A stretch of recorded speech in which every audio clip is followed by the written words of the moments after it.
എയ്ഡൻസ് വ്ലോഗിൻ്റെ പുതിയൊരു വീഡിയോയിലേക്ക് എല്ലാവർക്കും സ്വാഗതം. ഇന്ന് ഇവിടെ അടുത്തുള്ള ഒരു ചെറിയ പാർക്കും ഇവിടുത്തെ പ്രകൃതിയൊക്കെ ഒന്ന് നിങ്ങളെ കാണിക്കുകയാണ് ഉദ്ദേശം. ഇന്ന് പോകുന്നത് ഡബ്ലിനിലെ രാത്ഫർണം കാസ്ലെ പാർക്കിലേക്കാണ്. ഒരു പഴയ കൊട്ടാരമാണ്. കൊട്ടാരത്തിനോട് ചേർന്നുള്ള ഒരു കുറച്ച് പാർക്കാണ് ഇന്ന് കാണിക്കുന്നത്. കൊട്ടാരത്തിൻ്റെ വീഡിയോ ഞാൻ പിന്നീട് ഉൾപ്പെടുത്താം. പോകുന്ന വഴിയിലെ ചില ദൃശ്യങ്ങളാണ് നിങ്ങളെ കാണിച്ചത്. ഒരു റെസ്റ്റോറൻറ്റും അതിന് ഓപ്പോസിറ്റായിട്ട് ഒരു പള്ളിയുമാണ്. ഈ പള്ളിയെക്കുറിച്ചുള്ള വീഡിയോ ഞാൻ മുൻപ് ഉൾപ്പെടുത്തിയിട്ടുണ്ട്. ഈ റോഡ് ക്രോസ് ചെയ്ത് അപ്പുറം കടക്കുമ്പോൾ നല്ലൊരു ഉദ്യാനത്തിലേക്കാണ് നമ്മൾ എത്തുന്നത്. ഇതിനുള്ളിൽ വർഷങ്ങൾ പഴക്കമുള്ള ധാരാളം മരങ്ങൾ സംരക്ഷിക്കപ്പെട്ടിട്ടുണ്ട്. ഈ കാണുന്ന മരങ്ങളൊക്കെ വളരെ വർഷത്തെ പഴക്കമുണ്ട്. ഈ മരങ്ങളെയൊക്കെ സംരക്ഷിക്കാൻ വേണ്ടി ഗവൺമെൻറ്റിന് പ്രത്യേകം പദ്ധതികളൊക്കെ ഉണ്ട്. അതിൻ്റെ ഫണ്ടൊക്കെ ഉപയോഗിച്ചാണ് ഈ പാർക്കുകളൊക്കെ പ്രവർത്തിക്കുന്നത്. ചില മരങ്ങളൊക്കെ മുറിച്ചു മാറ്റുമ്പോൾ അതിൻ്റെ കുറ്റിയിൽ തന്നെ ചില ശില്പങ്ങളൊക്കെ ഉണ്ടാക്കി വെച്ചിരിക്കുന്നത് കാണാൻ കഴിയും. വെറുതെ അല്പസമയം ഈ നടപ്പാതയിലൂടെയൊക്കെ നടക്കുവാൻ വളരെ നല്ലൊരു അനുഭവമാണ് കിട്ടുന്നത്. ഇവിടെ നിന്നൊരു മരം മുറിച്ചപ്പോൾ അതിൻ്റെ കുറ്റിയിൽ തന്നെ ചില ശില്പങ്ങളൊക്കെ ഉണ്ടാക്കി വെച്ചിരിക്കുന്നത് കാണാം. വളരെ മനോഹരമാണിത്. വളരെ ഭംഗിയായിട്ട് തന്നെ ഒരു മൂങ്ങയുടെ ശില്പം കൊത്തിവെച്ചിട്ടുണ്ട്. സൗത്ത് ഡബ്ലിൻ കൗണ്ടി കൗൺസിലിൻ്റെ ഉടമസ്ഥതയിലാണ് ഈ പാർക്ക് നിലവിലുള്ളത്. ഇവിടെ നൂറ്റാണ്ടുകൾ പഴക്കമുള്ള ബീച്ച്, ലൈം, ആഷ്, അതുകൊണ്ടൊക്കെ പലതരത്തിലുള്ള മരങ്ങളാണ് ഇവിടെ ഉള്ളത്. അതിൻ്റെയൊക്കെ വിവരങ്ങളാണ് ഈ ബോർഡുകളിലൊക്കെ പ്രദർശിപ്പിച്ചിട്ടുണ്ട്. ഇവിടെ പുതുതായി കുറച്ച് മരങ്ങളൂടെ ഇപ്പോൾ നട്ടിട്ടുണ്ടെന്നാണ് അറിയാൻ കഴിഞ്ഞത്. പിന്നോക്ക്, ബെർച്ച് തുടങ്ങിയ അതുപോലെ പേരുകളുള്ള കുറച്ച് മരങ്ങളൂടെ പുതുതായിട്ട് നട്ടിട്ടുണ്ട് എന്ന് അറിയാൻ കഴിഞ്ഞു. ഈ കാണുന്നതെല്ലാം ഇവിടെ ഉണ്ടായിരുന്ന മരങ്ങൾ മുറിച്ചു മാറ്റിയപ്പോൾ അതിൻ്റെ കുറ്റികളാണ്, തടിയാണ് ഇതെല്ലാം. ഉണ്ടോ, പലതരത്തിലുള്ള മരങ്ങൾ ഇവിടെ ഉണ്ടായിരുന്നു. അതെല്ലാം മുറിച്ചു മാറ്റിയപ്പോൾ അതിൻ്റെ കുറ്റി തന്നെ ഒരു ശില്പമായിട്ട് മാറ്റിയിരിക്കുകയാണ്. ഇവിടെ ഇങ്ങനെയുള്ള സ്ഥലങ്ങളിലൊക്കെ, ഇതുപോലൊക്കെ ചേറുകളൊക്കെ ഉള്ള സ്ഥലങ്ങളിലൊക്കെ കുട്ടികളൊക്കെ വന്നിട്ട് കളിക്കാനും അവർക്ക് പ്രകൃതിയെക്കുറിച്ച് അടുത്തറിയാനുള്ള ഒരു നല്ലൊരു മാർഗമാണ്. അവധി ദിവസങ്ങളിലൊക്കെ ധാരാളം കുട്ടികൾ ഇവിടെ വരാറുണ്ട്. പലതരത്തിലുള്ള അപൂർവ ഇനം സസ്യജാലങ്ങളെയും ജീവജാലങ്ങളെയൊക്കെ ഈ പാർക്കിൽ കണ്ടെത്തിയതായിട്ട് ഗവേഷകർ പറയുന്നുണ്ട്. ആഷി മൈനിങ് ബീ എന്ന് പറയുന്ന അപൂർവ ഇനത്തിൽപ്പെട്ട ഒരു തരം തേനീച്ച ഇവിടെ കണ്ടെത്തിയതായിട്ട് പറയുന്നുണ്ട്.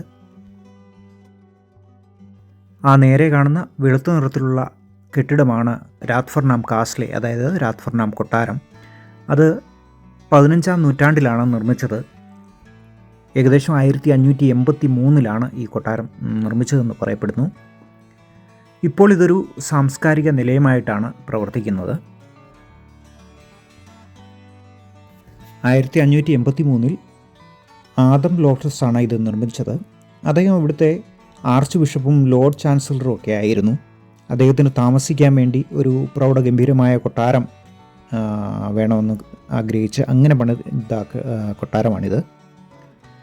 അതോടൊപ്പം ഒരു സുരക്ഷാ കോട്ടയുമായിട്ടാണ് ഇത് രൂപകൽപ്പന ചെയ്തത്. ഈ കോട്ടയോട് ചേർന്നുള്ള ഉദ്യാനമാണ് ഈ കാണുന്നത്. ആ സമയത്തുണ്ടായിരുന്ന മരങ്ങളെയൊക്കെ അതേപോലെ സംരക്ഷിക്കുകയാണ് ഇപ്പോഴും ചെയ്തുകൊണ്ടിരിക്കുന്നത്. ഉദ്യാനത്തിൻ്റെ ഈ ഭാഗത്തും കുട്ടികൾക്ക് കളിക്കാനൊക്കെയുള്ള സൗകര്യങ്ങളൊക്കെ ഒരുക്കിയിട്ടുണ്ട്. പലതരത്തിലുള്ള ആക്ടിവിറ്റീസൊക്കെ ഒരുക്കിയിട്ടുണ്ട് ഇവിടെ. എല്ലാ തരത്തിലുള്ള ആക്ടിവിറ്റീസും പ്രകൃതിയോട് ചേർന്ന് കുട്ടികൾക്ക് അവയെക്കുറിച്ച് പഠിക്കാനുള്ള സൗകര്യത്തിനൊക്കെയാണ് ഒരുക്കിയിരിക്കുന്നത്. വേനലവധിയുടെ സമയത്തൊക്കെ ധാരാളം കുട്ടികളെ കൊണ്ട് നിറയും ഈ പാർക്ക്. ഇതുപോലെ പലതരത്തിലുള്ള ആക്ടിവിറ്റികൾ ഉള്ളതുകൊണ്ട് അവർക്ക് സമയം ചെലവഴിക്കാൻ ഏറെ സഹായകരമാണ്.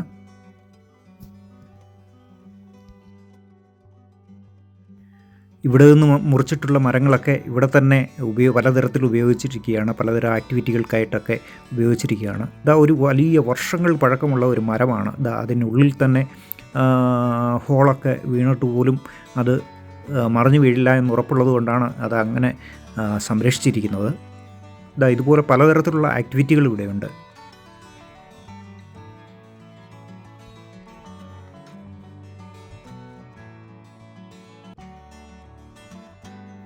ഇവിടെയുള്ള എല്ലാ മരങ്ങളെക്കുറിച്ചുള്ള ചെറു വിവരണം ഇവിടെ ഉൾപ്പെടുത്തിയിട്ടുണ്ട്. എല്ലാ തരത്തിലുള്ള മരങ്ങളെക്കുറിച്ചുള്ള വിവരണം ഇവിടെ അതത് സ്ഥലങ്ങളിൽ സ്ഥാപിച്ചിട്ടുണ്ട്.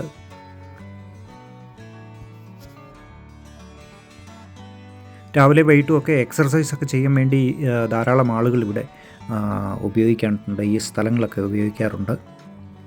പലതരത്തിലുള്ള സസ്യങ്ങളെക്കുറിച്ചുള്ള വിവരണങ്ങളൊക്കെ ഇവിടെ ഉൾപ്പെടുത്തിയിട്ടുണ്ട്. അതുപോലെ തന്നെ കാഴ്ചയ്ക്ക് വളരെ മനോഹരമായ രീതിയിൽ ചില ശില്പങ്ങളൊക്കെ നിർമ്മിച്ചു വെച്ചിട്ടുണ്ട്.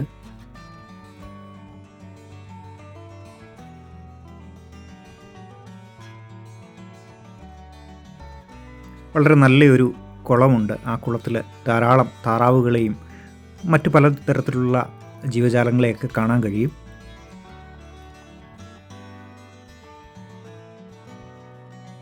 എല്ലാം കൊണ്ടും വളരെ മനോഹരമായി സംരക്ഷിക്കപ്പെട്ടിട്ടുള്ള ഒരു പാർക്കാണ് നിങ്ങളെ കാണിച്ചത്.